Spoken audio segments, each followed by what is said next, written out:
सामने बैठे हुए साथियों करो वर्णा पुरुषोत्तम करो ये ब्रह्मंडलीय सम्मेलन आज यहाँ पर आयोजित किया गया।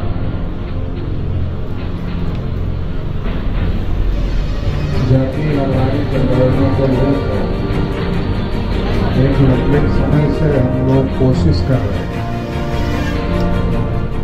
और जाति आधारित जनगणना करो वरना कुर्सी खाली करो ये अभियान भी राष्ट्रीय पिछड़ा वर्ग मोर्चा के द्वारा कई सालों से चलाया जा रहा है। तो 2024 के इलेक्शन में हम लोग कुर्सी खाली तो नहीं करवा पाए, लेकिन हिला जरूर कि अब वो 2 बैसाखी पर पहुंच गई। एक बैसाखी बिहार से नीतीश कुमार जी की है तो दूसरी बैसाखी चंद्रबाबू नायडू जी की है। ये 2 बैसाखी पर कुर्सी खड़ी हो गई, तो कुर्सी अभी हिल रही है, अभी स्थिर नहीं। तो ये काम अभी इतना यहाँ तक पहुँचा है और इस पर हम लोगों को और ज़्यादा ताकत से लड़ाई करने की जरूरत है।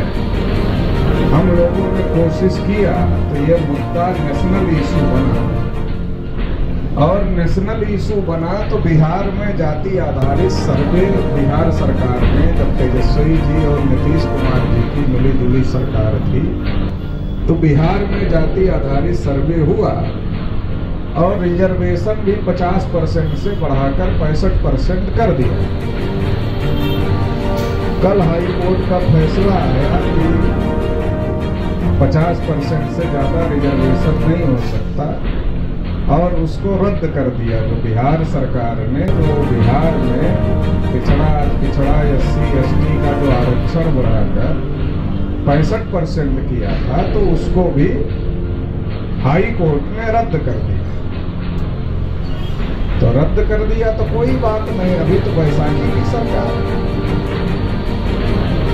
अब अगर चुनाव में लोग कह रहे हैं कि हमने दे दिया तो अब नीतीश जी की ही बैसाखी पर सरकार। तो नीतीश जी नरेंद्र मोदी जी को कह करके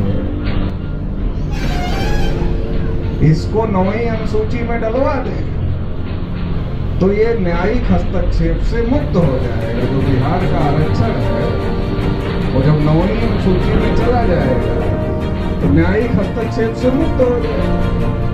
न्यायिक हस्तक्षेप से मुक्त होने का मतलब है कि हाई कोर्ट और सुप्रीम कोर्ट उस पर कुछ नहीं कर सकता है, वो 9वीं अनुसूची में चला जाएगा, उस पर कोई डिसीजन नहीं दे सकता।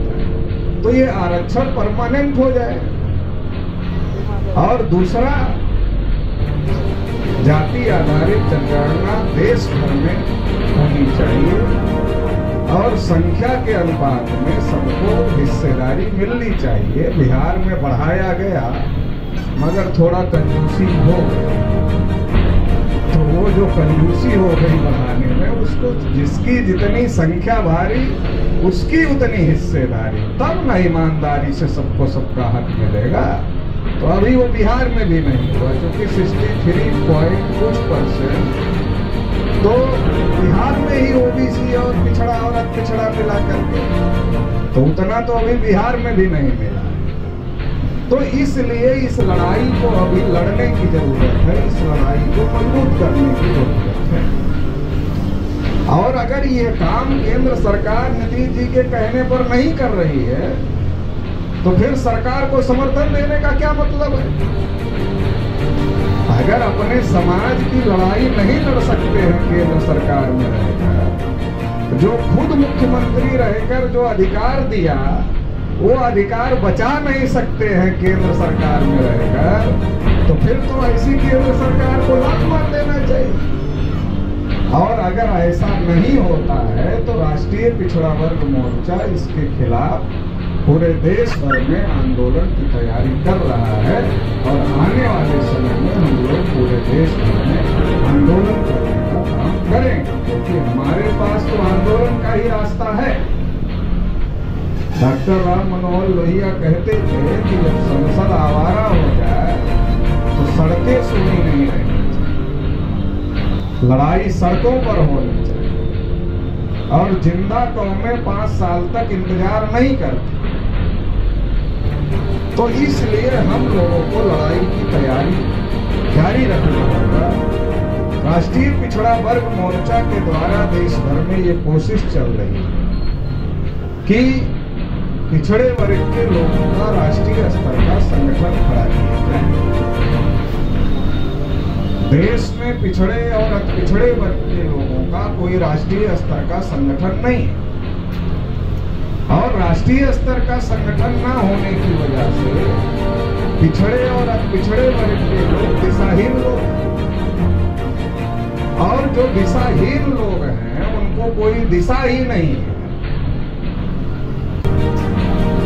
तो उनका उपयोग कोई भी कर लेता है। रामलाल की बारात में गए और श्यामलाल का बैंड बढ़िया लगा तो श्यामलाल की तरफ नाचने लगे, रामलाल को छोड़ दिया। क्योंकि उनको सही दिशा देने वाला, सही दिशा दिखाने वाला नेतृत्व होना चाहिए, संगठन होना चाहिए, उसका अभाव है। वामन मेश्राम साहब देश भर में बहुजनों की आजादी की लड़ाई लड़ रहे हैं, तो वामसेप के द्वारा, भारत मुक्ति मोर्चा के द्वारा ये कोशिश की जा रही है कि जो देश की आधी से अधिक आबादी है, जो सबसे बड़ी आबादी है, उसके अंदर भी मजबूत संगठन निर्माण किया जाए ताकि उसको भी सही दिशा दिया जा सके, तभी इस देश को सही दिशा में ले जाया जा सकता है। जब तक इस देश का पिछड़ा सही दिशा में नहीं जाएगा तब तक ये देश सही दिशा में जाएगा। इसलिए सभी लोगों की जिम्मेदारी है कि पिछड़े वर्ग के लोगों को जागृत करने का काम करें, संगठित करने का काम करें, ताकि केवल पिछड़े वर्ग के हक अधिकार का मामला नहीं, मामला इस देश को सही दिशा में ले जाने का है। जब तक पिछड़ा वर्ग सही दिशा में नहीं जाएगा तब तक देश सही दिशा में नहीं जाएगा, और पिछड़ा वर्ग सही दिशा में नहीं जाता है तो देश गलत दिशा में चला जाता है, क्योंकि पिछड़े वर्ग की संख्या ज्यादा है और ज्यादा संख्या वालों को गुमराह करके लोग अपने फेवर में खड़ा कर देते हैं। अभी मैडम बोल रही थी कि एक एक आदमी को 100 आदमी समझो, हम तो 1000 भी समझ रहे, लेकिन बाबा साहब ने एक ही समझा है ना। दिक्कत तो ये है, अभी तो आप लोगों को 1000 समझ रहे हैं एक आदमी को, आप जितने बैठे हैं उतने 1000 गिनती कर रहे, लेकिन बाबा साहब ने कितना समझा है? एक आदमी को एक ही समझा है। कैसे? जब आप बूथ पर वोट डालने जाते हो तो आप कितने बड़े नेता हो या कितने छोटे नेता, ब्राह्मणों की दृष्टि में आप कितनी ऊंची जाति के हो या कितनी नीची जाति के, आप करोड़पति हो, अरबपति हो, या आपके पास रहने को घर नहीं है, खाने को अन्न नहीं है, लेकिन बाबा साहब ने हर आदमी को एक ही समझा और कहा सबकी एक ही वैल्यू है, 1 वोट 1 वैल्यू। अब जब बाबा साहब ने एक ही समझा तो हम 1000 कैसे समझे, 100 कैसे समझे, और देखने वाले भी नहीं समझे। और ये है लोकतंत्र, और लोकतंत्र का एक नाम है भीड़ तंत्र। ये मैं ही बोलता हूं कि लोकतंत्र का एक नाम है भीड़ तंत्र। आप कितना सही है कितना गलत है ये तब तक आपके नाम सही नहीं है जब तक आपके पीछे लोग नहीं। अरे हम हैं ना 52%, बिहार में गणना हो गई तो 63% से ज्यादा है, सही है ना, लेकिन हम अपनी ताकत नहीं दिखा पा रहे हैं तो नहीं मिल रहा है, और जो मिल रहा है वो भी खत्म हो जा रहा है। क्यों नहीं मिल रहा है? इसलिए तो नहीं मिल रहा है कि हम हैं 63%, लेकिन हम 63% सड़क पर लड़ाई लड़ने में नहीं है। जब हम अपनी जाति जनगणना को लेकर, अपने हक अधिकार को लेकर कोई सम्मेलन करते हैं तब वहां हम 63 भी नहीं है। जब हम 63 भी नहीं है तो 63% कौन देगा? हम कौन दे और क्यों देना चाहिए? तो जो पिछड़े लोग हैं तो पिछड़े क्यों कहे जाते? क्योंकि ये विचारों से पिछड़े हुए हैं, सोच से पिछड़े। वो पिछड़ा है, वो क्यों पिछड़ा है? वो सामाजिक शैक्षणिक पिछड़ा तो है ही, और इसके साथ साथ सोच से पिछड़ा है, बैकवर्ड है। बैकवर्ड के सोचने के तरीके और फॉरवर्ड के सोचने के तरीके में अंतर होता है। और जब किसी बैकवर्ड का सोचने का तरीका बदल जाता है तो वो आगे बढ़ जाता है। तो ये सारा सोचने का खेल है। तो बैकवर्डों की क्या खासियत है? बोलते दुश्मन के खिलाफ है, लड़ते आपस में।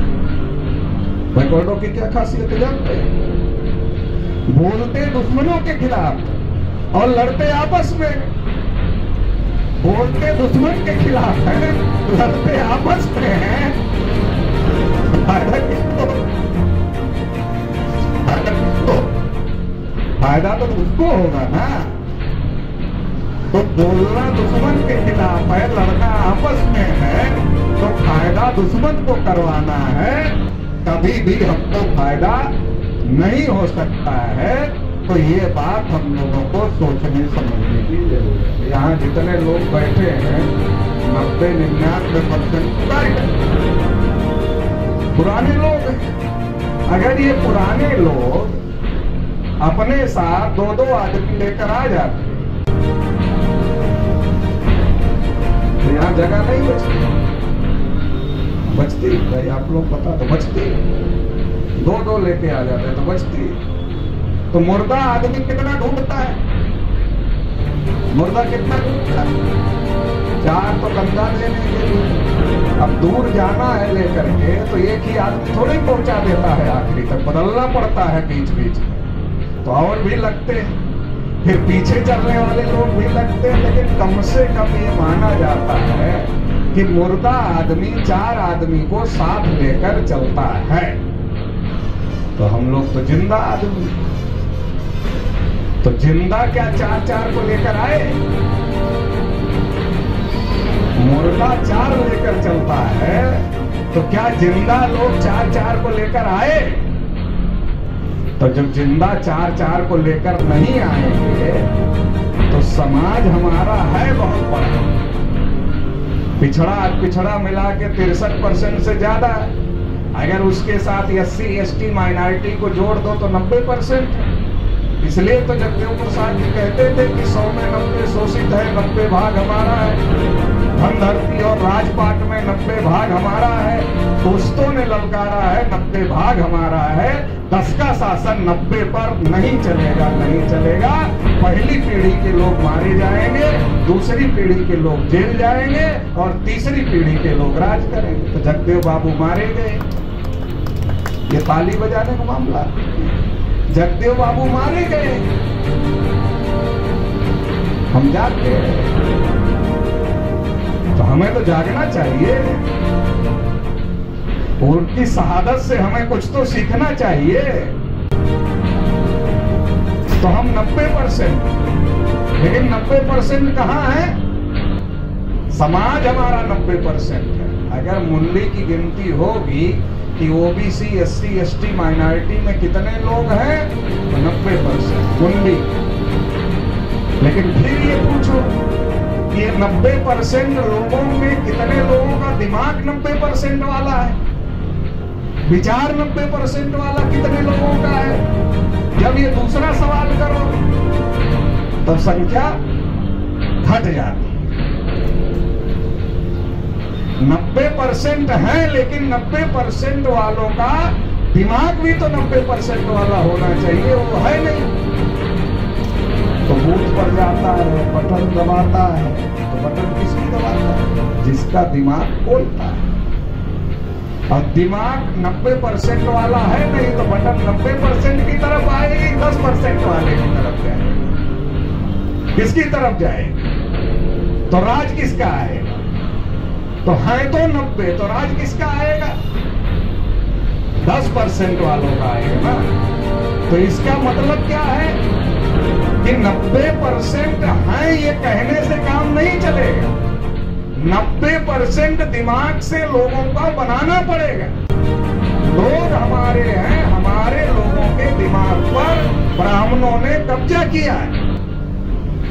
क्यों? क्योंकि हमारा आदमी जन्म से लेकर मरने के बाद तक का कोई भी काम बगैर ब्राह्मण के नहीं करता। बच्चा पैदा किया तो नाम ब्राह्मण से पूछ कर रखता है। बच्चे को पढ़ा लिखा कर बीए पास करा दिया, लड़की भी बीए पास, लड़का भी बीए पास, शादी करना है तो ब्राह्मण से पूछता है और शादी ब्राह्मण से करवाता है। घर बनाता है तो गिरी प्रवेश ब्राह्मण से करवाता है। और ये करते करते जब मर जाता है तो विरासत में जैसे खेती बाड़ी ट्रांसफर करके जाता है, वैसे ब्राह्मणों की ये गुलामी भी वसीयत में देकर जाता है विरासत। तो बच्चे के पास वो गुलामी आ जाती है बाप की। तो बच्चा पंडित के पास जाता है कि पिताजी तो चले गए। तो पंडित जी कहते हैं अरे बहुत अच्छे आदमी थे, बहुत सेवा किए हमारी, बहुत सम्मान करते थे, ताकि बच्चा देख ही रहा है शुरू से और समझ जाए पिताजी किए थे तो पंडित जी तारीफ कर रहे हैं तो हमें भी करना चाहिए, ताकि पंडित जी खुश रहे तो रखना चाहिए।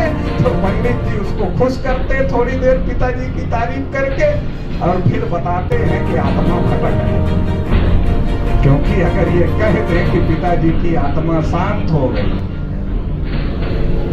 तो फिर क्या होगा? रोजी रोटी बंद हो जाएगी, धंधा बंद हो जाएगा। तो कोई मूर्ख आदमी ही तो अपना धंधा बंद करवाए। ब्राह्मण मूर्ख तो है नहीं कि वो अपना धंधा बंद करवाएंगे। तो वो कहते आत्मा भटक रही है तो इतना इतना दान देना होगा, इतने इतने लोगों को खिलाना होगा, ये करना होगा। तो जो ब्राह्मण बताता है वो सारा का सारा हमारा आदमी करता है। तो इसका मतलब क्या है? किसके दिमाग से चल रहा है? अपने दिमाग से चल रहा होता तो पंडित जी को ये पूछता कि पंडित जी पिताजी हमारे थे तो खुद अच्छा कपड़ा नहीं पहने, हमको अच्छा पहने, खुद अच्छा खाना नहीं खाए, हमको खिलाए, खुद बहुत कष्ट उठाए कि हम पढ़ लिख कर अच्छे आदमी हो जाए। तो मरने के बाद उनकी आत्मा से हमको क्या खतरा पैदा है? आप डरा रहे हो उनकी आत्मा के बाद, तो उनकी आत्मा अगर आएगी तो हमारे दुश्मन को पकड़ेगी, हमको क्या नुकसान होगा? अगर अपना दिमाग लगाते तो ऐसा पूछते। तो अपने दिमाग से नहीं चलता है, ब्राह्मण के दिमाग से। तो लोग हमारे हैं, लोगों के दिमाग पर ब्राह्मणों का कब्जा है। तो ब्राह्मणों का कब्जा है तो वो कब्जा हटाना पड़े। तो कब्जा कैसे हटता है? तो कब्जा हटाने के लिए सारे कार्यक्रम लग रहे हैं, वरना तो सबको पता है कि वो 52% है, 60% है, सबको पता है। लेकिन ये जो हमारे लोगों के दिमाग पर उन लोगों ने कब्जा कर रखा है, तो उनका कब्जा नहीं हटाओगे तो वो उनकी लड़ाई लड़ेंगे। पैदा हुए आपके समान, लड़ाई किसकी लड़ेंगे? उनकी लड़ेंगे। आदमी आपके और फौज में उनकी शामिल है। तो आप गिनती करते रहो नहीं हमारा है, हमारा है, हमारा है, तो क्या फायदा है आपका होने से? आदमी आपका है और फौज में दुश्मन के शामिल है, तो काम तो दुश्मन का कर रहा है, लड़ तो आपसे रहा है। तो अगर उसको अपना बनाना चाहते हो तो उसको दिमाग से अपना बनाना हो। दिमाग से अपना बनाने के लिए विचार परिवर्तन करना हो। क्योंकि लोकतंत्र आ गया देश में। जब तीर तलवार की लड़ाई चलती थी तो हमारे पूर्वज पीछे नहीं थे, मार काट के राजपाट ले ही लेते। अब दिक्कत ये हो गई कि अब मार काट का जमाना चला गया, अब जमाना आ गया वोट डालने। अब वोट डालने का जब जमाना आ गया तो वोट कैसे पड़ेगा? एक आदमी जाएगा अकेले में डालेगा। अब उसका जैसा दिमाग होगा वैसा ही जाकर के वहां डाले। तो अब ये मार काट का जमाना चला गया, अब लोगों को विचार से तैयार करना है। तो विचार से तैयार करने के लिए ये सारे कार्यक्रम किए जा रहे हैं। तो ज्यादा लोग कार्यक्रम में आएंगे तो ज्यादा लोग तैयार, कम लोग आएंगे तो कम लोग तैयार होंगे। जो पहले से तैयार हैं वही आएंगे तो वही तैयार रहेंगे। तो इसलिए ज्यादा से ज्यादा लोगों को शामिल किए जाने की जरूरत है। तो ज्यादा लोग इस विचार से तैयार हो सकते हैं तो आपकी लड़ाई मजबूत हो सकती है। देश की आजादी को 77 साल हो, 77 साल की आजादी में देश में जानवरों की गिनती हो, कुत्तों की गिनती हो रही है, हिजड़ों की भी गिनती हो रही है, मगर पिछड़ों की नहीं हो रही है। तो जब मैं ऐसा बोलता हूं तो तमाम ओबीसी के लोग ये कहते हैं कि पटेल जी थोड़ा ज्यादा हो जाता, बहुत बुरा लगता है, बहुत कष्ट होता है। आप कहते हैं हिजड़ों की हो रही है, कुत्तों की हो रही है, जानवरों की हो रही है, ओबीसी की, तो क्या हम लोग उससे भी ज्यादा गए गुजरे? तो हमने कहा उन लोगों को कि देखिए, आप नई गाड़ी भी अगर 6 महीने साल भर घर में खड़ी कर दो तो उसकी बैटरी डिस्चार्ज हो जाती है। अब जब नई गाड़ी की बैटरी डिस्चार्ज हो जाती है तो आप सेल्फ लगाओ, स्टार्ट होगी। बैटरी डिस्चार्ज हो गई तो कैसे स्टार्ट होगी? तो स्टार्ट नहीं होगी। स्टार्ट नहीं होती है तो आदमी क्या करता है? आसपास से 2-4 हट्टे कट्टे नौजवान लड़कों को बुलाता है और कहता है कि भाई धक्का लगा दे। तो धक्का लगाते, जब धक्का लगाते हैं गाड़ी को तो गाड़ी स्टार्ट हो जाती है, और जब गाड़ी स्टार्ट हो जाती है तो दोबारा धक्का नहीं लगाना पड़ता। क्यों? गाड़ी तो ठीक ही है, गाड़ी में बैटरी को चार्ज करने का सिस्टम है, लेकिन बहुत दिन से स्टार्ट ही नहीं हुई, इसलिए डिस्चार्ज हो गई बैटरी। तो जैसे गाड़ी की बैटरी डिस्चार्ज हो जाती है तो धक्का लगाने के बाद चालू हो जाती है, फिर अपने आप चालू होती रहती है। ऐसे जो ओबीसी का दिमाग है ये अपने हक अधिकार को लेकर बंद पड़ा हुआ है। ब्राह्मणों ने इसको बंद कर दिया कि इधर सोचना ही मत, इसके लिए बंद कर दिया, तो बंद हो गया। अब बंद हो गया, अब इसको स्टार्ट करना है। अब स्टार्ट करना है तो बिना धक्का लगाए कैसे स्टार्ट होगा? तो धक्का कैसे लगता है? जब उसके कान में आवाज जाती है कि जानवरों की गिनती हो रही है, कुत्तों की गिनती हो रही है, हिजड़ों की गिनती हो रही है, हमारी नहीं हो रही है, तब उसके दिमाग को धक्का लगता है। जब धक्का लगता है तो उसका दिमाग सोचने के लिए मजबूर होता है, मतलब स्टार्ट हो जाता है। और एक बार सोचना शुरू किया फिर सोचता ही है, फिर नहीं बंद होता। एक बार धक्का मारकर स्टार्ट करवाने के लिए जरूरी है, धक्का लगाना जरूरी है, तो इसलिए ये धक्का लगाना पड़ता है। तो ये धक्का लगा करके लोगों को जगाया जा रहा है, और ये जगाना बहुत ज्यादा जरूरी है कि आजादी को, अभी आजादी को जब 75 साल पूरा हुआ तो आजादी का अमृत उत्सव मनाया गया, पूरे देश भर में मनाया गया, बहुत जोर शोर से मनाया। तो हर काम के लिए हमारे लोगों को ही ताली बजाने के लिए ढूंढ लिया जाता है। कोई भी काम आता है तो ताली बजाने के लिए हमारे ही लोगों को, पिछड़े वर्ग के लोगों को, शेड्यूल कास्ट के लोगों को, शेड्यूल ट्राइब के लोगों को, माइनॉरिटी के लोगों को, इनको ही ढूंढ लिया जाता है। तो आजादी का अमृत महोत्सव आया तो हमारे ही लोगों से ताली बजवाई गई, क्योंकि वो हम लोगों को ताली बजाने वाली जमात में कन्वर्ट कर रहे हैं कि हम तुम्हारा सत्यानाश करें और तुम ताली बजाओ। वैसे देश में ताली बजाने वाली एक जमात है जो ट्रेनों में ताली बजाकर मांगती रहती है। आप लोग उसको क्या कहते हैं? हाँ, तो वो एक जमात है, लेकिन सरकार चलाने वाले लोगों को उसके ताली बजाने से मनोरंजन नहीं होता, मजा नहीं आता। उनको लगता है कि हम जिसका सत्यानाश कर रहे हैं उससे ही ताली बजवाएं, तब तो कोई आनंद आता है, नहीं तो कोई आनंद आता नहीं है। तो वो हमारा सत्यानाश करके हम ही से ताली बजवाते। जैसे उदाहरण के तौर पर आपको बता दें, जब कोविड आया, लॉकडाउन हुआ, हम लोग यूपी बिहार के लोग रोजगार की तलाश में बहुत दूर दूर तक दक्षिण भारत, लुधियाना, पंजाब, कहां कहां चले जाते। एकाएक लॉकडाउन हो, लोग मरने लगे खाने के लिए। हजारों किलोमीटर तक लोग पैदल चले, रास्ते में मर गए, महिलाएं बच्चों को रास्ते में जन्म दिया।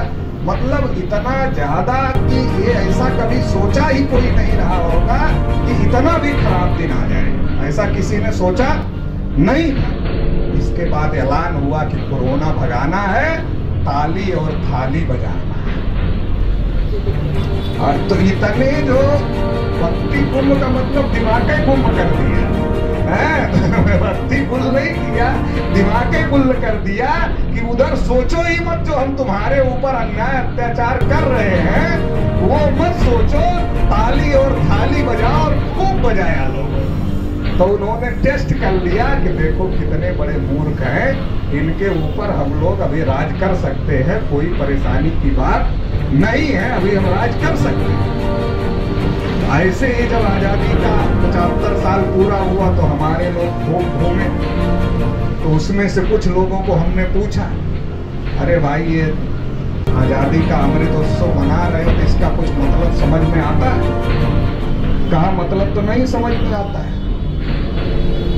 हमने कहा आजादी के अमृतोत्सव का मतलब नहीं समझ में आता है। कहा नहीं मतलब नहीं समझ में आता। हमने कहा फिर क्यों जा रहे हो? कहा उसको बुलाया था इसलिए चले। तो हमने कहा आजादी के अमृतोत्सव का मतलब है कि 75 साल की आजादी से कुछ अमृत निकला है। 70 साल जो अंग्रेजों को जाने के भोग होंगे उससे अमृत निकला है, उस अमृत का उत्सव मनाया जा रहा है। तो क्या उस अमृत में पिछड़े वर्ग को, अति पिछड़े वर्ग को, शेड्यूल कास्ट को, शेड्यूल ट्राइब को कुछ मिला है? पता किया कि कुछ तुम्हारे हिस्से में भी आया है कि नहीं आया है? अगर आया है तो मनाओ, अगर आया है तो ताली बजाओ, अमृतोत्सव मनाओ, हमारा कोई ऑब्जेक्शन नहीं। लेकिन अगर तुमको कुछ मिला ही नहीं तो फिर क्यों ताली बजा रहे? 77 साल में जब हमारी गिनती ही नहीं हुई तो हमें क्या मिला? तो हमारे लोगों को कुछ मिलता नहीं है तो भी ताली बजवा लिया जाता है। इसलिए बजवा लिया जाता है क्योंकि हमारे लोगों को पता ही नहीं है कि हमें क्या मिलना चाहिए, क्या नहीं मिलना चाहिए, क्या मिला है और क्या मिलना चाहिए। क्यों?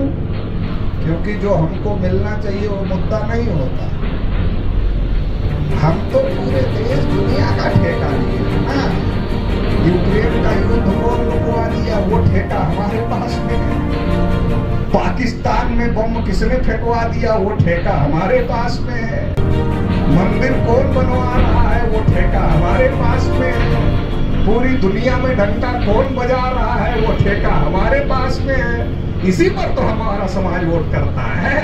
हमारा समाज कभी ये पूछकर वोट नहीं करता कि अरे हमारा क्या है, हमारा क्या है, ये पूछकर वोट नहीं करता। अगर ये पूछकर वोट करना शुरू कर दे तो हक अधिकार मिल जाए, मगर ये पूछकर वोट नहीं करता। इसको बड़ी बड़ी बातें लोग फेंक देते हैं और ये बड़ी बड़ी बातों के जाल में घूमता रहता है, उसी में और उसी में फंसकर वोट करता रहता है।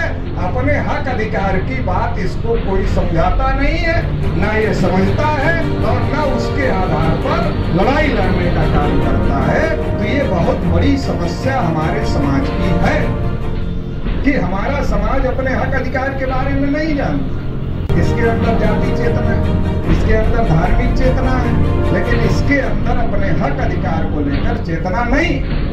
अच्छा बता, अच्छा मान लो जाति के नाम पर लड़ाई लड़ोगे तो जाति के नाम पर कोई अधिकार लिखा है संविधान में? है कोई अधिकार? अधिकार तो ओबीसी के नाम पर है, एससी के नाम पर है, एसटी के नाम पर है। आप लड़ाई जाति की लड़ रहे हो तो कैसे अधिकार मिले?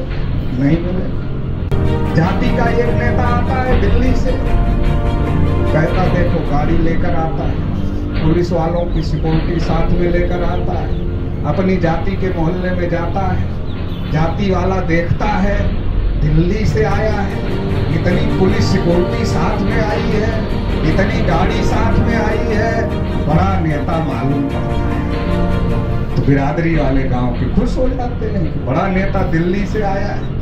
तो दिल्ली से बड़ा नेता आया है तो फिर वो क्या कर रहा है, फिर वो समझाता है कि देखो अपनी जाति से मुझे फला पार्टी ने नेता बनाया है, नेता बनाया है मतलब सम्मान दिया है। अब मुझे सम्मान दिया है तो आप लोग जो हमारी जाति के लोग हैं सबका सम्मान हो गया। अब मुझे मंत्री बना दिया, मुझे राज्यसभा भेज दिया, मुझे सिक्योरिटी दे दिया तो पूरे समाज का सम्मान हो गया। अब जब पूरे समाज का सम्मान हो गया तो पूरे समाज की जिम्मेदारी है कि वोट दो फला पार्टी को जिसने सम्मान दिया। समाज वाला जानेगा तब न पूछेगा अरे भैया बहुत बड़े नेता बन गए, बहुत सम्मान भी हो गया, तो गिनती नहीं हो रही, थोड़ा करवा लो, वोट दे देते हैं आपकी पार्टी को। अगर जानकार होगा तो पूछ लेगा, और जब जानता ही नहीं तो नेताजी के सम्मान में खुश हो जाएगा और खुश हो करके वोट दे देगा। तो ये जाति चेतना है, ये जाति चेतना है कि जाति के एक एक नेता को तैयार किया जाता है और उसको उसकी बिरादरी में घुमाया जाता है और उसका वोट लूट लिया जाता है और समाज को कुछ नहीं मिलता है। एक व्यक्ति को, समाज को कुछ नहीं मिलता, एक व्यक्ति को मिलता है जो विधायक मंत्री बनकर आता है, उसका फायदा होता है, समाज का कोई फायदा नहीं होता। जाति चेतना। फिर धार्मिक चेतना है कि हिंदू के नाम पर पिछड़े वर्ग के लोगों में जो बजरंग दल वाले जाते क्या कहते, एक एक मुसलमान 14-14 बच्चे पैदा कर, देश पर मुसलमानों का कब्जा हो जाएगा, सारे हिंदू इकट्ठा। तो कब कब्जा हो जाएगा? 14-14 पैदा कर रहे हैं तो 200 साल में, 300 साल में, 400 साल में पैदा करते करते जब अपनी संख्या बढ़ा लेंगे मुसलमान, तब देश पर कब्जा कर लेंगे। कितने अकलमंद लोग हैं। पंडित जी समझा रहे हैं कि 200 साल में, 300 साल में, 400 साल में मुसलमान जनसंख्या बढ़ा लेंगे, देश पर कब्जा कर लेंगे। और हम मान गए, और 400 साल बाद मुसलमान देश पर कब्जा ना करें, इसके लिए 3.5% ब्राह्मणों को 77 साल से देश की सत्ता पर बिठाया हुआ है। और इतना नहीं समझ पाए कि जब संख्या बढ़ाने से कब्जा देश पर होता है, मुसलमानों की अभी ज्यादा है नहीं, बढ़ाएंगे 400 साल में तब कब्जा करेंगे। तो हमारा तो आज ही ज्यादा है, हम आज ही कब्जा क्यों नहीं कर लेते? ये छोटी सी बात भी हम लोगों को समझ में नहीं आती है। तो धार्मिक चेतना। अच्छा चलो, धर्म के नाम पर संविधान में कोई अधिकार है? हिंदू के नाम पर कोई अधिकार है? और हमारी गिनती ओबीसी के नाम पर नहीं हो रही तो हिंदू में हो रही। अब हिंदू में ब्राह्मण भी गिना जा रहा है, ओबीसी भी गिना जा रहा है। अब हिंदू के नाम पर कोई अधिकार नहीं है तो हम किसके खाते में जमा हो गए? हम किसके खाते में जमा हो गए? ब्राह्मण भी हिंदू में गिना जा रहा है, हम भी हिंदू में गिने जा रहे हैं, तो हम ब्राह्मण के खाते में जमा हो गए। अब हम ब्राह्मण के खाते में जमा हो गए तो हिंदू का नेता ब्राह्मण होता है, उसकी संख्या बढ़ गई। जो 3.5% वाला था उसके खाते में ये बिहार का 63% ओबीसी जमा हो गया। तो 63% ये और 3.5% हो तो 66-67% हो गया। तो बहुसंख्यक हो गया कि नहीं हो गया? अगर ये 63% निकाल लो फिर क्या होगा? अगर ये 63% निकाल लो ओबीसी का, फिर उसका क्या होगा? फिर गांव में सरपंच का चुनाव जीत सकता है? नहीं जीत सकता है। तो ये चालाकी है अल्पसंख्य ब्राह्मणों के बहुसंख्य बनने के लिए। ओबीसी की गिनती नहीं करवा रहे हैं और ओबीसी को हिंदू के नाम पर अपने साथ गिन रहे हैं ताकि उनकी संख्या बढ़ जाए, हमारी संख्या का पता ना चले और उनकी संख्या बढ़ जाए। अब हिंदू के नाम पर कोई अधिकार है नहीं तो मिलेगा कहां से? अब चलो, अगर हिंदू के नाम पर कोई अधिकार हो भी जाए, हिंदू के नाम पर अगर कोई अधिकार हो भी जाए तो हमें मिलेगा कि पहले वही खा लेंगे। अरे जब हिंदू का ठेकेदार ब्राह्मण है तो जब कोई खाने का मामला आएगा पहले तो वही खाएगा। अरे चलो ऐसे नहीं समझ में आ रहा, उदाहरण देकर समझा। 16 नवंबर 1992 को जब मंडल कमीशन का फैसला आया तो 52% ओबीसी को केवल 27% आरक्षण मिला। 27% में क्रीमी लेयर है। क्रीमी लेयर का मतलब है जिसके पास दांत है उसको चना नहीं मिलेगा, और जिसके पास दांत नहीं है उसको चना दिखाया जाएगा क्योंकि वो चना खा नहीं सकता। मतलब ये है कि जैसे अभी एक साथी बोल रहे थे कि बार बार परीक्षा कैंसिल होगी तो हम लोग अपने बच्चे को कैसे पढ़ाएं। तो एजुकेशन महंगी हो रही, पढ़ाई महंगी हो रही है दिन प्रतिदिन। जिसके पास पैसा होगा वही पढ़ा पाएगा, मगर जिसके पास पैसा है वो क्रीमी लेयर में है तो उसके बच्चे को रिजर्वेशन नहीं मिलेगा क्योंकि सरकार कह रही पैसा ज्यादा है। और जिसके पास क्रीमी लेयर, जिसके पास पैसा नहीं है वो पढ़ा ही नहीं पाएगा तो आरक्षण कैसे ले? तो आरक्षण ऊपर से खत्म, आरक्षण नीचे से खत्म, तो ओबीसी के साथ धोखा होगा। मंडल कमीशन की केवल एक सिफारिश लागू हुई, बाकी लागू नहीं हुई। इतनी बड़ी धोखेबाजी ओबीसी के साथ हो गई। अगर ओबीसी धोखेबाजी को समझता तो दिल्ली का संसद भवन घेर लेता, और अगर संसद भवन घेर लेता तो जितनी हमारी संख्या है उतना अधिकार हमको मिल जाता। तो हमारे अधिकार पर जिन लोगों ने कब्जा किया उन लोगों ने सोचा खतरा बड़ा आ गया। अगर वो ओबीसी दिल्ली पहुंच गया तो इसको इसका अधिकार देना पड़ेगा। तो इसलिए ब्राह्मण लोग हम लोगों के घर में आए। अब आने में कोई दिक्कत तो है, जन्म से लेकर मरने के बाद तक हर बार आते ही रहते। तो आ गए और आकर के कहा, क्या कहा? अयोध्या में राम जी का मंदिर बनाना है। तो हमारे ओबीसी के लोगों ने कहा अच्छा मंदिर बनाना है तो चंदा चाहिए, ले लो, क्योंकि चंदा देने में हमारे लोग बहुत तेज हैं। अगर कहीं सुन ले मंदिर बन रहा है तो तुरंत चंदा दे देंगे। तो कहा ले लो चंदा। तो पंडित जी ने कहा चंदा से काम नहीं चलेगा। फिर कैसे काम चलेगा? अरे जहाँ मंदिर बनाना है वहाँ मस्जिद है, वहाँ चलना पड़ेगा। मंदिर हटे, मस्जिद हटेगी तब तो मंदिर बनेगा। तो जिनको दिल्ली जाना था उनका रूट डाइवर्ट कर दिया। दिल्ली जिसको जाना था मंडल लागू करवाने के लिए वो अयोध्या चला गया, और अयोध्या चला गया तो 6 दिसंबर 1992 को बाबरी मस्जिद शहीद कर दी, गिरा दी गई। अगर दिल्ली गया होता तो 52% नौकरी पाता। अयोध्या चला गया तो बाबरी मस्जिद गिर गई। अब हाथी जैसा शरीर है, जिधर ठक्कर मारेगा उधर तो तहस नहस तो होगा ना। मगर समस्या ये है कि जैसे हाथी को अपना शरीर दिखता नहीं। हाथी की आंख आगे होती ना छोटी सी, तो पीछे शरीर कितना भारी है वो दिखता नहीं। जैसे हाथी को अपना शरीर नहीं दिखता वैसे ओबीसी को भी अपनी ताकत नहीं दिखती है। तो हाथी को कौन कंट्रोल करता है? एक दुबला पतला पिलवान भी उसको कंट्रोल कर लेता है। दुबला पतला महावत भी उसको कंट्रोल करता है हाथी को। जैसे हाथी को दुबला पतला महावत कंट्रोल कर लेता है, वैसे ही ये जो ओबीसी हाथी जैसा बड़ा समाज है इसको 3.5% वाला कंट्रोल कर लेता है। और कंट्रोल कर लिया और वहां लेकर चला गया। चलो मस्जिद गिर गई, 52% नौकरियां कुर्बान कर दिया ओबीसी ने मंदिर बनाने के लिए। तो मंदिर बना, तो मंदिर जब बना तो मंदिर में पिछड़े को मंदिर के ट्रस्ट में हिस्सा मिल जाना चाहिए था। मिलना चाहिए था कि नहीं मिलना चाहिए? तो मिला, क्यों नहीं मिला? अरे हिंदू की लड़ाई लड़े तो हिंदू का हिस्सा भी तो लो।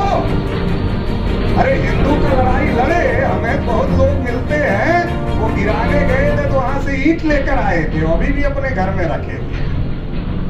तो मंदिर की लड़ाई लड़े तो मंदिर में हिस्सा भी लो, लेकिन मंदिर की लड़ाई लड़ने के लिए हम हिंदू थे। लेकिन जब हिस्सा लेने की बात आई तब हम हिंदू नहीं है, तब केवल ब्राह्मण ही हिंदू है। हम लोग हिंदू नहीं है। हम 3 समय पर हिंदू, वोट देना हो तब हिंदू, मुसलमान से लड़ना हो तब हिंदू, और चंदा देना हो तब हिंदू। 3 काम के लिए। जब अपने हक अधिकार की बात करें तब हिंदू नहीं। ये जाति धर्म के नाम पर हमारे लोगों को बरगलाया गया है, क्योंकि हमारे लोगों को सही बात पता नहीं है, सही बात की जानकारी नहीं। मैं रोज कार्यक्रम लेता हूँ, अपने लोगों को पूछता हूँ कि मंडल कमीशन की रिपोर्ट कितने लोगों ने पढ़ी है। तो गलती से हमारे ही कार्यकर्ताओं का हाथ खड़ा होता है, बाकी किसी का हाथ खड़ा नहीं होता है। तो इससे पता चलता है, हम दुनिया भर की चीजें पढ़ते, लेकिन जिससे हमको हक अधिकार मिलता है वो चीजें हम पढ़ते ही नहीं। जब वो चीजें नहीं पढ़ते हैं तो हम उसकी लड़ाई क्यों लड़ेंगे? और वो चीजें क्यों नहीं पढ़ते हैं?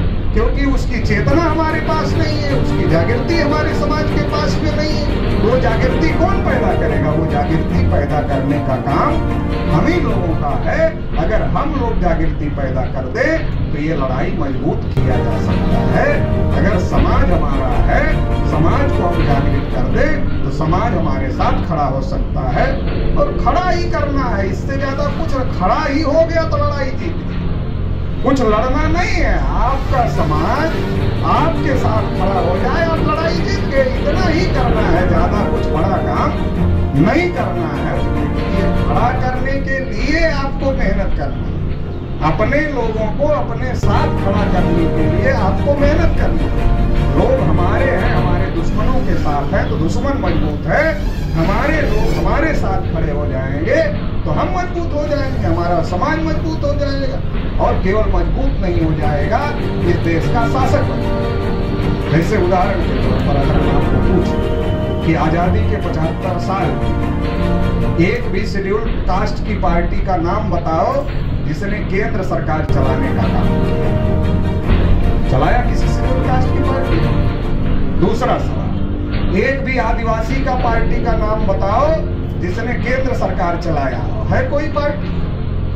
तीसरा सवाल, एक भी ओबीसी की पार्टी का नाम बताओ जिसने 5 साल के लिए केंद्र सरकार चलाया है कोई ना? चौथा सवाल, एक भी माइनॉरिटी की पार्टी का नाम बताओ जिसने सेंट्रल गवर्नमेंट चलाई है कोई ना? अगला सवाल, एक भी वैश्य समाज की पार्टी का नाम बताओ जिसने सेंट्रल गवर्नमेंट चलाई। अगला सवाल, एक भी राजपूत समाज की पार्टी का नाम बताओ जिसने सेंट्रल गवर्नमेंट चलाई। इसका क्या मतलब? 77 साल में एक भी पंचवर्षीय कोई गैर ब्राह्मण की पार्टी सरकार नहीं चलाई। ये छोटी बात लग रही है आपको? जिनकी संख्या 3.5% है वही पार्टियां 77 साल से सरकार चला रही है। चाहे कांग्रेस चलाए चाहे बीजेपी चलाए, जब कांग्रेस जाती है तो बीजेपी आती है, बीजेपी जाती है तो कांग्रेस आती है। और हम लोग टेस्ट चेंज करते रहते। जैसे जब कांग्रेस थी 2013 में तो बहुत ऊब गए थे लोग और बोले परिवर्तन होना चाहिए, तो 14 में परिवर्तन कर दिया। जब 14 में परिवर्तन हो गया फिर ऊब गए। लोग इस बार परिवर्तन चाह रहे थे, कुछ लोग अभी नहीं उगे थे तो अगली बात कर रहे। तो ये क्यों? जब एक जाति है तो दूसरे को बता के जाती है कितना जूता हम मार रहे हैं, तो क्यों बता के जाती? जैसे मान लो कांग्रेस है तो कांग्रेस बीजेपी को बता कर जाती, देखो हम 10 तक ही मार रहे थे, उससे ज्यादा नहीं मार रहे। अब तुम ये बात का ध्यान रखना कि 10 से 8 मत कर देना। 8 कर दोगे दोबारा हमारी तरफ नहीं आए। हमने तुमको मौका इसलिए मिला कि हम इनको 10 मार रहे थे, इसलिए ये लोग तुमको मौका दे रहे। अब तुम आ गए हो तो तुम 10 से 12 कर देना, 14 कर देना, 15 कर देना, मगर 8 मत करना। इसलिए तुमको मौका मिला, तुम्हारी कोई काबिलियत नहीं है। अगर हम इनका जूता नहीं बढ़ाए होते मारने का तो ये तुम्हारी तरफ नहीं देखते। ये तो हमने जूता बढ़ाया इसलिए तुम्हारी तरफ देख रहे हैं। तो तुम सत्ता में आ रहे हो तो उसमें हमने जो इनके जूते बढ़ा दिए उसकी वजह से तुमको ला रहे हैं। तुम भी ध्यान रखना हमारा, तुम 10 तक पहुंचाए थे, हमने 15 तक पहुंचा दिया, तो तुम भी 14 मत कर देना इसको 5 और बढ़ा के। ये लगातार सरकार बदल रहे हैं और जूते बदल रहे हैं। अब आप कहोगे जूते कैसे बदले? 92 में आरक्षण मिला, 90 में न्यू इकोनॉमिक पॉलिसी आ गई, विलीनीकरण बहुमंडलीकरण उदारीकरण, तब किसी को पता नहीं चला। अब एक एक चीज मोदी की बेच रही है। जब सब कुछ खत्म हो जाएगा तो आरक्षण कहाँ रहेगा? कागज पर न रहेगा। तो दोनों मिलकर जूते बढ़ा रहे हैं कि नहीं बढ़ा रहे? उसने कानून लाया, ये मार रहा है। उसने कानून लाया, ये जूते मार रहा है निकाल करके। तो दोनों मिलजुल करके काम कर रहे हैं। तो 77 साल में 3.5% लोग ही देश को चलाने का काम कर रहे हैं और बाकी 96% लोग देश को नहीं चला पाए। ये भारत की स्थिति है। अगर इस स्थिति में परिवर्तन करना चाहते हैं तो राष्ट्रव्यापी संगठन बनाना पड़ेगा। इसका कोई दूसरा ऑप्शन नहीं। और उसमें सबसे बड़ी आबादी ओबीसी की है, तो ओबीसी का मजबूत संगठन बनाना पड़ेगा। क्योंकि ओबीसी जब तक इनके झांसे पे रहेगा तब तक इस देश में कोई बड़ा परिवर्तन नहीं हो सकता है। तो उसके लिए राष्ट्रीय पिछड़ा वर्ग मोर्चा दिन रात काम कर रहा है। तो आप लोगों को भी करना है, बेगूसराय के लोगों को भी करना है। क्या करना है? जिले की 11 लोगों की कमेटी, तहसील की 11 लोगों की कमेटी, ब्लॉक की 11 लोगों की कमेटी, गांव की 11 लोगों की कमेटी, बूथ की 11 लोगों की कमेटी। अगर ये बना लो तो बहुत बड़ी ताकत देश में निर्माण होगी। देश में 15 लाख से ज्यादा बूथ 2014 के इलेक्शन, 2024 के इलेक्शन में थे। तो अगर 10 आदमी एवरेज एक बूथ से निकाले तो 15 करोड़ लोग निकल सकते हैं। अब 15 करोड़ लोग अगर निकलने के लिए तैयार हो गए तो दिल्ली बुलाने की जरूरत नहीं है। फिर तो उनको अपने घर के सामने ही निकल के बैठने की जरूरत है। दिल्ली जाने की क्या जरूरत? जाति आधारित जनगणना करो, वरना कुर्सी खाली करो, अपने गांव से बाहर 500 लोग निकलो, अपने गांव के बाहर सड़क पर बैठो, खत्म मामला। इतना ही काम है। ऑल इंडिया के हर गांव के लोग अपने गांव के बाहर सड़क पर निकले। 24 घंटा बर्दाश्त नहीं करना और 24 घंटे के अंदर फैसला हो जाए। इतना ही फैसला नहीं होगा, फिर ये भी फैसला हो जाएगा ये बहुत दिन से सांपनाथ और नागनाथ राज कर लिए, अब नया विकल्प देश में आएगा जो बहुजनों का विकल्प, SC ST OBC माइनॉरिटी का मिल करके जो विकल्प होगा वो देश में आएगा। और जब वो देश में आएगा तभी कल्याण होगा। देखो हम लोग कितनी भारी गलती कर रहे हैं। बाबा साहब अम्बेडकर ने जब संविधान सौंपा तो कहा कि संविधान कितना भी अच्छा, अगर इसको लागू करने वाले लोग अच्छे नहीं होंगे तो संविधान अच्छा साबित नहीं होगा। कैसे? जैसे गाड़ी आप 50 लाख की खरीद लो और ड्राइवर खराब रख दो, कहीं ना कहीं ले जा करके ठोक दे, तो आप कहोगे गाड़ी खराब है। अरे ड्राइवर खराब रखा है, गाड़ी तो बढ़िया है। वैसे संविधान बढ़िया है, चलाने वाले लोग बढ़िया नहीं। बाबा साहब ने पहले ही सतर्क कर दिया। और ये संविधान चलाने के लिए ड्राइवर रखने का काम किसको दिया? अधिकार किसको दिया ड्राइवर रखने का? हमारे समाज की संख्या ज्यादा है तो हमको ही तो दिया। कहा तुम्हारा अधिकार इस संविधान में लिख दिया है, अब इसको चलाने वाला बढ़िया रखो तो तुम्हारा अधिकार मिल जाएगा। 77 साल से हम समझ ही नहीं पाए। चलाने वाले लोग उनको रख रहे हैं जिनके बाप दादा पूर्वजों ने इस देश में वर्ण व्यवस्था बनाया, जाति व्यवस्था बनाया, आदमी से जानवर से बदतर जिंदगी जीने के लिए मजबूर किया। जानवर कुत्ता थाली चाट लेता है, घर के अंदर चला जाता है, आदमी थाली छू लेता है, घर के बाहर चला जाता है। तो जानवर से बदतर बनाया कि नहीं बनाया? तो जिसने इंसान को, जिनके बाप दादाओं ने जानवरों से बदतर समझा, उनके बच्चों को आप 77 साल से देश चलवा रहे हो और जिम्मेदारी दे रहे हो कि संविधान लागू करो। कैसे लागू करें?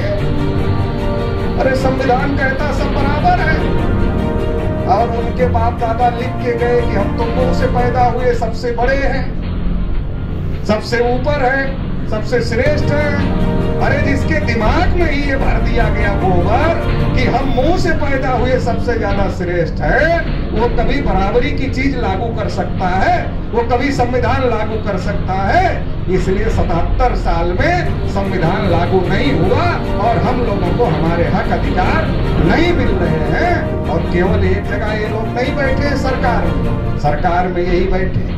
हमारे लोग जो जाते हैं, चाहे उधर वाले में नीचे से लटक ले, चाहे इधर वाले में नीचे से लटक ले, चाहे कांग्रेस वाले में नीचे से लटक जाए हमारे नेता, चाहे बीजेपी वाले गठबंधन में नीचे से लटक जाए, यही तो हाल है।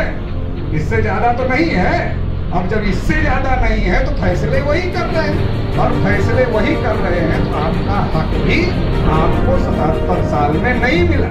अब बताओ, SC ST OBC का रिजर्वेशन मिला करके 50% तो है ना सुप्रीम कोर्ट के आदेश से, चलो नहीं बढ़ा 50 है ना, लेकिन 79.2% 80% के लगभग क्लास 1 क्लास 2 की नौकरियों में ब्राह्मण और ऊंची जाति के लोग कैसे हैं? 50 तो होना चाहिए हम लोगों को, लेकिन ना SC का कोटा पूरा हुआ, ना ST का कोटा पूरा हुआ, ना OBC का कोटा पूरा हुआ। सच्चर कमीशन कह रहा मुसलमानों की हालत अनुसूचित जाति से भी ज्यादा खराब हो गई। तो सवाल ये है कि आपने गलत ड्राइवर रखा हुआ, और जो गलत ड्राइवर आपने रखा हुआ है वो सही काम नहीं कर सकता, सही चीज नहीं लागू कर सकता, संविधान नहीं लागू कर सकता। इसलिए संविधान में आपके अधिकार लिखे हैं, लेकिन आपको मिल नहीं सकता। भाषण में वो भारत को विश्व गुरु बनाते हैं, और कर्जा कितना लिया है वो नहीं पता। भाषण में महाशक्ति बनाते, ये बना पाएंगे? अरे जिसकी अपने परिवार के लिए नियत साफ नहीं है, देश तो परिवार ही होता है, जो अपने परिवार के लोगों को हक नहीं दे पा रहा है, अपने देश के लोगों को हक नहीं दे पा रहा है, वो देश को कैसे आगे बढ़ा ले जाएगा? अरे किसी परिवार में 4 मेंबर हैं, सब मेहनत करेंगे तो परिवार आगे बढ़ेगा, और 3 को निठल्ला बैठा दो और एक आदमी ही घूमेगा तो परिवार आगे बढ़ेगा? नहीं बढ़ेगा। अब देश इतना बड़ा है, हजारों जातियों में इन लोगों ने बांटा है। अब जिसकी जितनी संख्या भारी उसकी उतनी हिस्सेदारी लागू करते, सबको अधिकार देते, सबको काम देते, तो सब मिलकर देश का विकास करते, भारत विश्वगुरु बनता, भारत महाशक्ति बनता। लेकिन ये अकेले ही सब कुछ हड़प करके बैठे हुए हैं, कैसे महाशक्ति बनेगा? और इसका नतीजा ये हो रहा है कि मुट्ठी भर पूंजीपतियों के पास में सारी संपत्ति चली जा रही, मुट्ठी भर लोगों के पास में सारी संपत्ति चली जा रही। OBC के पास केवल 9% संपत्ति है टोटल संपत्ति, और SC ST मिलाकर 2.4% संपत्ति है, 9 2 11 11.4%। बाकी कितना 81.6%, 89 कितना बचा? 89.6%। ये संपत्ति किसके पास है? ऊंची जातियों के पास। ये अभी लेटेस्ट रिपोर्ट आई, तो आप समझ सकते हैं कि देश का क्या हाल है। ये बोल करके हमको केवल कानों को अच्छे लगने के लिए, ताकि हम इनके साथ खड़े हो जाएं कि हम महाशक्ति बनाएंगे, और महाशक्ति का सपना दिखाकर जो हमारे पास जगह जमीन नौकरी व्यापार है वो भी लूट कर देने का कार्यक्रम चला। ये नहीं महाशक्ति बना सकते, ये नहीं विश्वगुरु बना सकते। वो ताकत हमारे पूर्वजों में थी, और हमारे पूर्वजों का जब देश पर राज था तो हमारे पूर्वजों ने भारत को विश्वगुरु बनाया था। तक्षशिला, नालंदा, विक्रमशिला जैसी यूनिवर्सिटियां बनाया था, और दुनिया के लोग पढ़ने आते थे, गर्व होता था। आज 200 यूनिवर्सिटी की लिस्ट बनती है तो भारत की एक भी यूनिवर्सिटी उसमें नहीं आती। इतना पतन हो गया भारत का। सोने की चिड़िया था, आज वर्ल्ड बैंक से कर्जा लिए, कटोरा लेकर खड़े हैं वर्ल्ड बैंक के गेट पर। अखंड भारत था, अफगानिस्तान तक भारत था, आज सिकुड़ता छोटा था। क्यों? आप साइकिल, मोटरसाइकिल, कार खरीदते हो, दूसरे को चलाने के लिए नहीं देते। क्यों? आपको पता है ये हमारा है, दूसरे को देंगे खराब कर देंगे। साइकिल, मोटरसाइकिल, कार के लिए सतर्क हो, दूसरे को चलाने के लिए नहीं देते। जब टाइम्स ऑफ इंडिया में 21 मई 2001 को खबर छप करके आ गई कि भारत के ब्राह्मणों का DNA यहाँ के लोगों से नहीं मिलता है, यूरेशियन लोगों से मिलता है, फिर भी आप सतर्क नहीं हो। साइकिल मोटरसाइकिल कार के लिए सतर्क हो और देश के लिए सतर्क नहीं हो, देश दूसरों को चलाने के लिए दे रहे हो। तो संयुक्त राष्ट्र संघ भी कहता है कोई विदेशी किसी देश को नहीं चलाएगा। संयुक्त राष्ट्र संघ ने रूलिंग बनाई, संयुक्त राष्ट्र संघ ने रूलिंग बनाई मतलब पूरी दुनिया ने इस बात को मान लिया, लेकिन हमको समझ नहीं, हम दूसरों से चलवा रहे हैं, वो सत्यानाश कर रहे हैं। अगर हमको इस देश को बचाना है, अपनी आने वाली पीढ़ियों को गुलाम होने से बचाना है, भारत को विश्वगुरु बनाना है, भारत को महाशक्ति बनाना है, अखंड भारत बनाना है, तो हमें इस बात को समझना होगा, अपने समाज के लोगों को समझाना होगा कि देश हमारा है, हम ही चलाएंगे, बढ़िया चलेगा, दूसरा कोई इसको बढ़िया नहीं चला सकता है। इसके लिए हम लोगों को गाँव में संगठन बनाना होगा।